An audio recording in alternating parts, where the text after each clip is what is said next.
My brother got married last weekend. I found out because the photos hit my screen before he ever said a word. No call, no invite, just his face under string lights beside a woman who barely knows my name. When I finally reached him, she grabbed the phone and said it clear enough for him to hide behind. "My wife doesn't want you there. She thinks you're pathetic." He didn't defend me. He didn't even breathe. I didn't cry or plead. I stepped back, took one long look at the life I had built for him, and made a single decision that rewrote theirs completely. Before I go on, where are you listening from? And tell me, in my place, what would you have done? My name is Lily Marshall, and for most of my life, I believed loyalty could hold a family together. I learned that the hard way at 23. Standing in a hospital hallway, signing papers I wasn't ready to sign, while my 14-year-old brother, Evan, sobbed into my coat. Our mother, Julia, was gone before either of us understood how suddenly a life can disappear. In that moment, something inside me shifted. I wasn't just his older sister anymore. I became the person who figured things out, who paid the bills, who made sure he didn't get swallowed by grief. I kept that role for 15 years. While my friends chased careers and apartments in trendier parts of Kansas City, I took shifts wherever I could. Office temp work during the day, event staffing at night, freelance marketing projects in between. Evan had school textbooks, college applications. He had robotics club fees and senior trips and a dorm room that needed furnishing.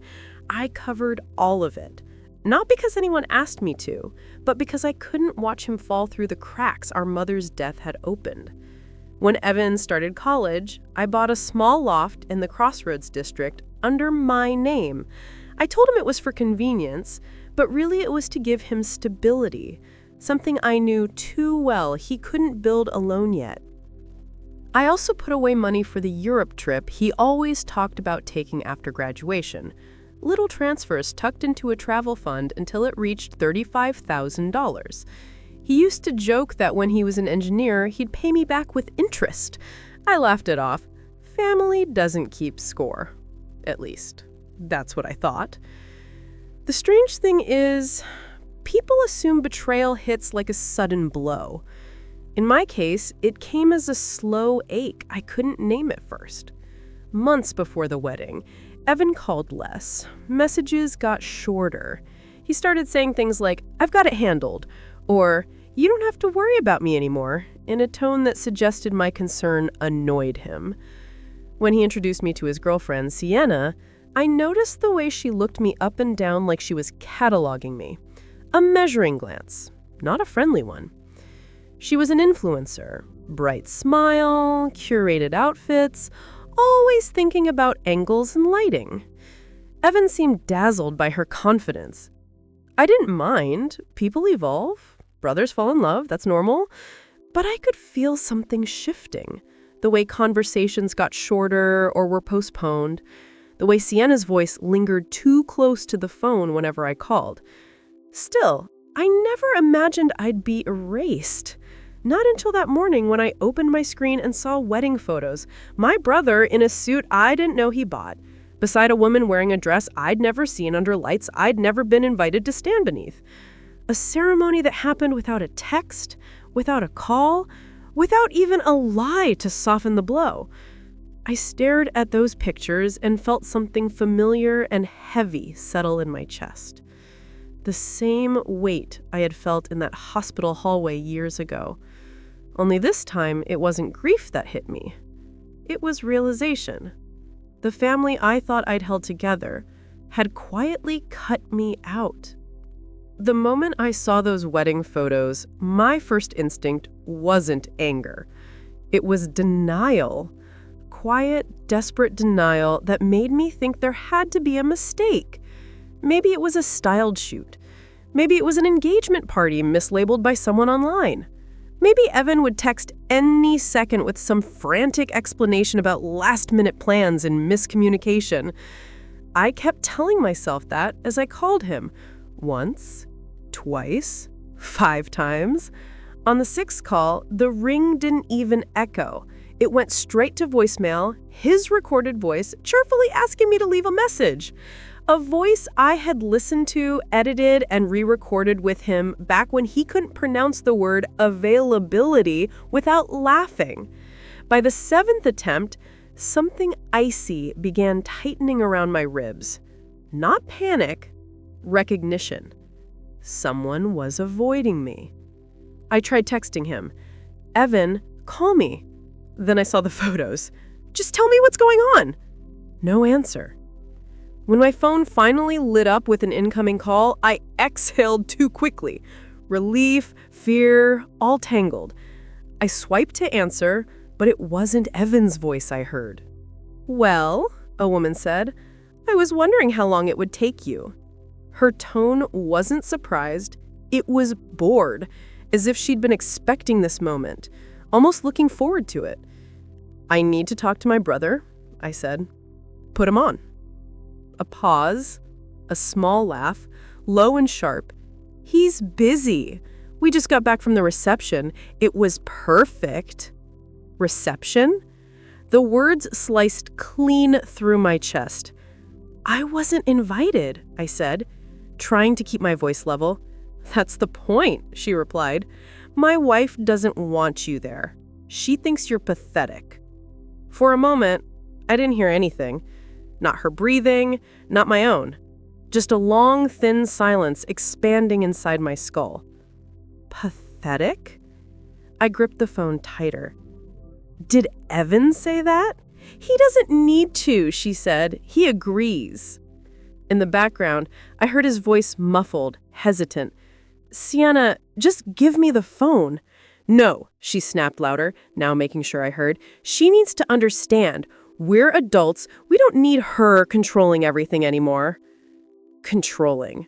Of all the words she could have chosen, that one lit something hot behind my eyes. I paid for the loft you're currently standing in. I bought his furniture. I covered his tuition, the travel fund you're probably planning to spend. I built that for him. Tell me where the control is in giving someone their entire life. She scoffed. "Exactly. You use money to keep him tied to you. It's embarrassing. But don't worry, we'll be paying for everything ourselves. We're not living under your shadow." "Let me talk to him," I repeated. Finally, Evan's voice came through shaky. "Lily, it's just, we didn't want drama." "Drama?" I echoed. "From me? You make things heavy," he whispered. "Sienna's right. I need space. We need space. And you hovering doesn't help." I closed my eyes. 15 years of sacrifices flickered behind my eyelids like slides from a projector. Late-night jobs, tuition bills, meals I skipped so he wouldn't have to. All of it dismissed in seconds. Sienna spoke again, triumphant. "There, you heard him. Just accept it and move on." The call disconnected. I sat still, phone in hand, feeling the slow burn rise from my stomach up to my throat. Shame, betrayal, grief, all mixing into something sharper. I could have stayed frozen. I could have cried. Instead, I stood, grabbed my keys, and drove to the loft I had bought, the one they were honeymooning from, emotionally, while cutting me out. When I got there, the hallway was quiet, echoing every footstep. I knocked. Sienna opened the door just enough for her face to be visible, smirking like she'd been waiting. "Really? You actually came?" "I'm here to talk to my brother," I said. She leaned forward, phone angled toward me like a weapon. "Whatever you have to say, you can say it right here. We're done with you barging into our lives." Behind her, Evan hovered, hands in his pockets, eyes stuck on the floor. The same posture he had the day our mother died. But this time, the silence wasn't grief. It was cowardice. And in that moment, something inside me finally snapped. I walked away from that loft without looking back, but the humiliation clung to me all the way to the elevator. The mirrored walls threw my own face at me, steady on the surface, wrecked underneath. My mascara hadn't smudged. My hair was still pinned exactly where I'd placed it that morning. And somehow, that made everything worse. I looked like a woman in control. I didn't feel like one. By the time the elevator reached the lobby, the numbness had settled in. Not the kind that softens pain. This was the kind that freezes it in place, preserving it long enough for it to transform into something else, something sharper. Outside, the evening air was warm, carrying the faint hum of traffic and the echo of distant music from a rooftop bar. I stood beside my car for a long moment, breathing slowly until my pulse steadied. I wasn't crying.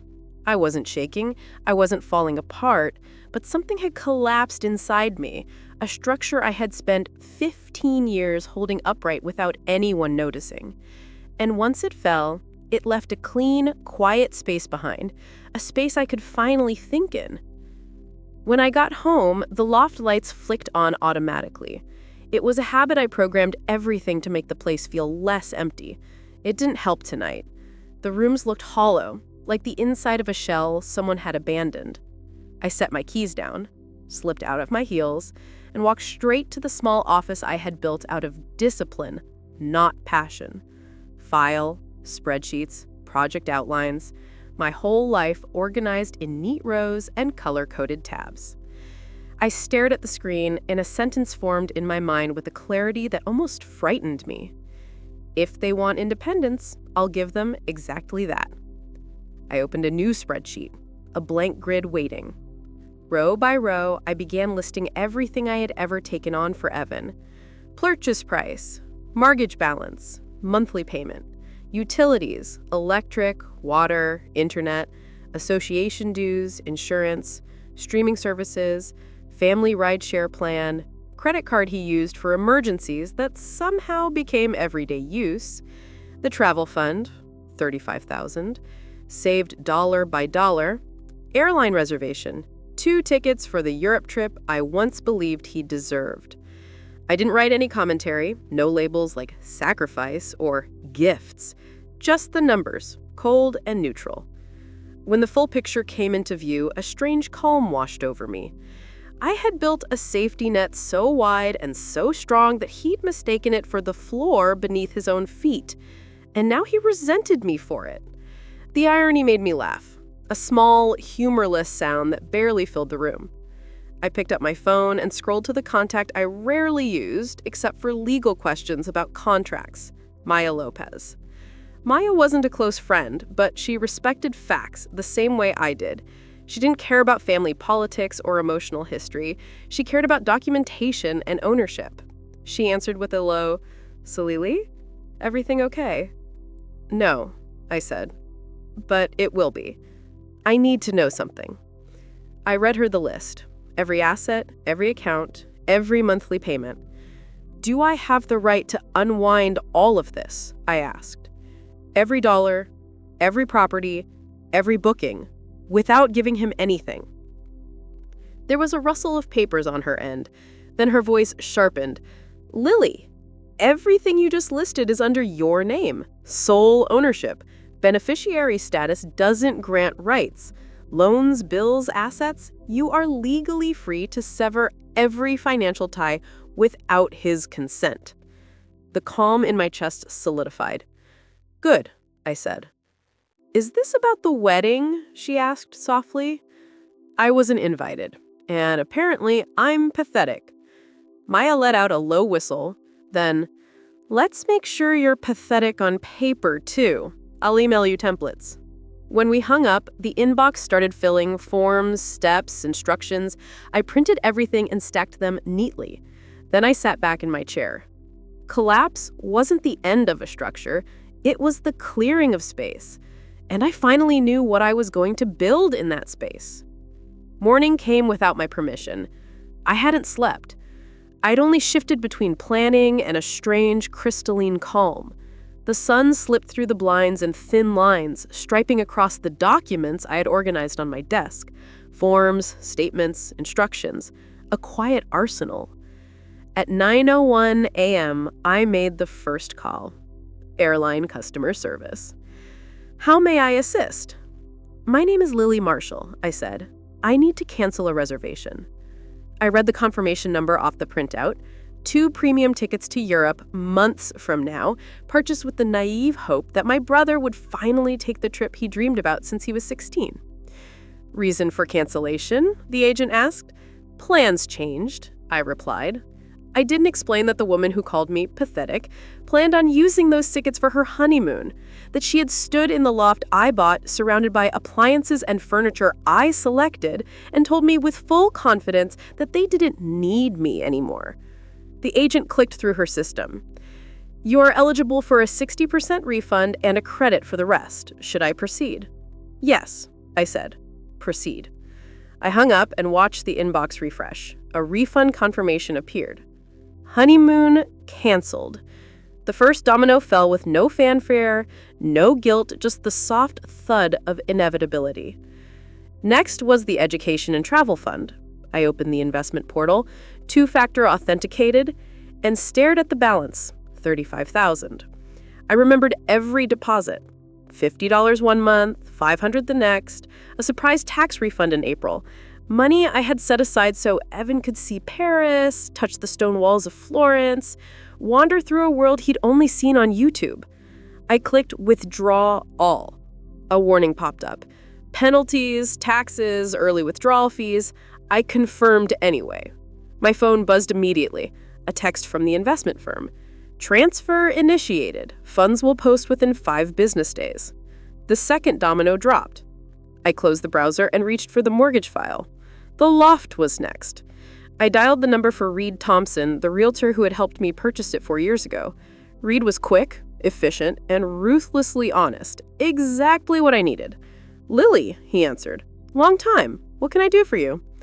"I need to sell the loft," I said. A pause. "You want to sell it? I thought you bought it for your brother." "I did," I replied. "Circumstances changed." Reed didn't ask for details. He respected boundaries in a way my own family never had. "Well," he said, shifting into business mode, "Crossroads is hot right now. Units like yours are getting offers within hours. If we list today, we can probably lock a buyer by the weekend." "Listed," I said. "No staging, no waiting." "You got it. I'll send the paperwork." The digital documents arrived within an hour. I opened them, skimmed the terms, and clicked Sign. My signature appeared crisp and confident, a stark contrast to the exhausted woman behind the screen. By noon, the loft was officially on the market. I sat back, feeling the faintest tremor of satisfaction. If Sienna wanted independence, she was about to experience the full definition. The first call from the building manager came that afternoon. "Hi, Miss Marshall. I need to confirm. Did you authorize the sale of Unit 5C? "Yes." Another pause. "The current occupants weren't aware." "That's not my responsibility," I said. "All documentation is under my name. Please proceed with whatever notices are required." The manager exhaled slowly, as if he understood only half the story, but enough to stay out of it. "We'll handle it." I thanked him and ended the call. I imagined the scene unfolding in that loft. Sienna pacing, Evan confused, papers in hand, realizing that the ground beneath them wasn't theirs, that it never had been. They wanted freedom from me. They were getting it. That evening, Reed called. "You're not going to believe this," he said. "What now?" "Your brother came by the agency, wanted to know what happened, why you sold the place, why everything shut down." I waited for the punchline, and then the only thing he could say was, "She went too far." I let out a soft laugh. "Too far?" I repeated. Reed hesitated. "You okay, Lily?" I thought about it. "Yes," I said, and for the first time, it was true. But the real climax didn't come from a call or a sale or a refund. It came from the silence. Days passed, weeks. No messages, no attempts through friends, no apologies, just the echo of a relationship that had relied entirely on my effort. And finally, the understanding settled in. I hadn't cut him out. He had walked away first. All I did was close the door behind him. 4 months passed without a single word between us. My life didn't fall apart the way he must have imagined. It got quieter, sharper, steadier. I earned a promotion at work, moved into a smaller place that actually felt like mine, and booked a solo trip to Yellowstone just because I could. Silence, it turned out, could be a kind of freedom. Then one afternoon, an unknown number called my phone. I almost let it ring out, but something made me answer. "Lily?" Evan's voice was wrecked, thin, cracked, nothing like the man who told me he needed space.